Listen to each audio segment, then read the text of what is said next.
Once these drones are identified, all the fire suppression aircraft in the area are usually grounded for about 20 to 30 minutes. So you could imagine, like, this is a significant amount of time when this fire is moving and growing as fast as the Palisades fire did. The FBI is hunting for the person who crashed their drone into one of the super scoopers battling the Palisades fire.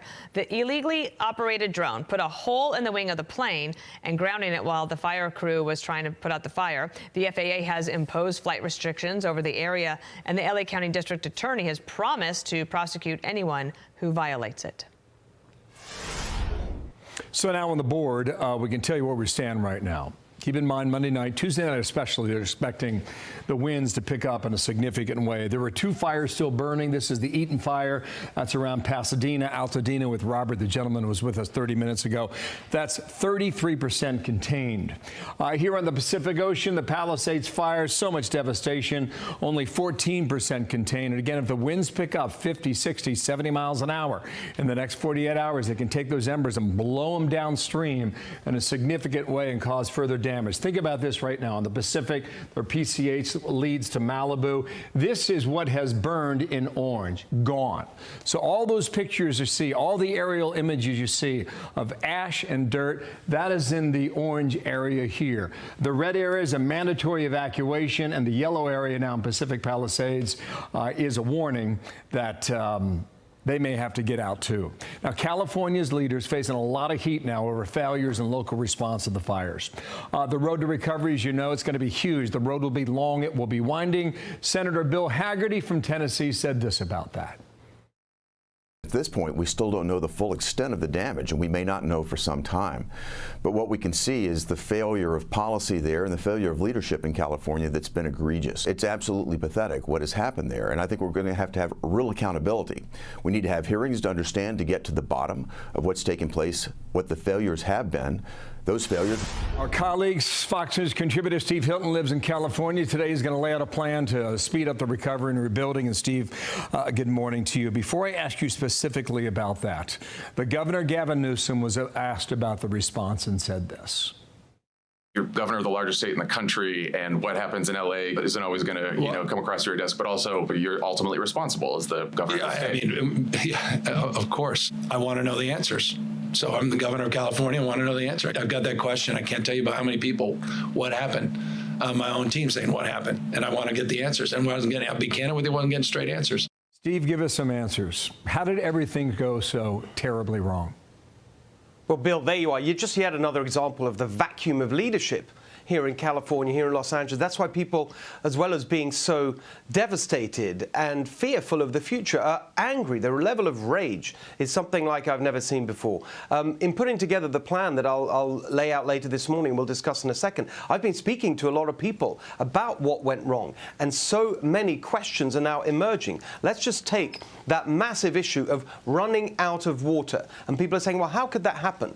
I've been talking to sources within the Department of Water and Power, and there are real questions about that emptying of the reservoir and the contracting process that led to that taking so long and costing so much. I've been talking to retired fire chiefs about the lack of communication when they knew that the reservoir was empty and there wouldn't be enough water, but the fire department wasn't told about that. If they had been told about that, they could have requested water tenders to provide the water that firefighters need. I asked my source, how long would it take to get the kind of number of water tenders you need for this situation in Southern California? He said, well, maybe a couple of hours. And that's the terrible thing. So much of this, the scale of this devastation, could and should have been avoided. I don't know how you start construction work on that reservoir last February. And you know that season's coming, and it's not repaired. Quick thing, New York Times, the mayor's taken a lot of heat. She was out of the country temporarily. Before taking office, LA's mayor said she would not go abroad. That's Karen Bass. The reason why that's relevant is that when she ran for mayor, she was on the House Foreign Affairs Committee. She said the issues in Africa are very important to her, but she will put her focus on Los Angeles. You are putting your focus on a recovery and rebuild effort. Tell me about that. How does it begin? So we'll be laying out a plan later this morning, Bill, here in Los Angeles. It's called Rescue, Reform, Rebuild. How do we help people right now? How do we make the changes to our systems and policies and processes to stop anything of this kind happening again? And how do we rebuild rapidly? Because we're not getting the level of energy and ambition from Gavin Newsom. Again, I'll give you an example about the short term. So I was speaking to Governor Pete Wilson over the weekend and getting his advice about what we should be doing. His response to the Northridge earthquake in 1994 included sweeping away contracting rules and giving contracts to clear away the debris and get things built quickly. The Santa Monica Freeway was rebuilt in 66 days. Gavin Newsom this weekend said that rebuilding here could start maybe in a year. So we got a plan to get that going quicker. We've got a plan to help people in the short term. I've got Pastor Jack Hibbs, one of our leading pastors here in Southern California. He's challenging churches, the faith community, to help displaced families, to support our firefighters and first responders, and then looking more to the long term. Here's an example. We're in California. We're the technology capital of the world. Why are we still trying to fight fires in this old-fashioned way? So I've got a leading Silicon Valley investor and entrepreneur to bring together a team to create what we're calling Fire Force, using the best technology, AI, drones, autonomous firefighting vehicles, to detect fires as soon as that spark happens and extinguish them if they are potentially dangerous. All of this could have been done before. It should be being done now. And that is why people are so angry. They do not see the level of leadership and ambition that we need to make sure nothing of this scale ever happens again. Lead the way, Steve. Sounds like you're going on offense. It's good to see. What time's your press conference today in Los Angeles? What time?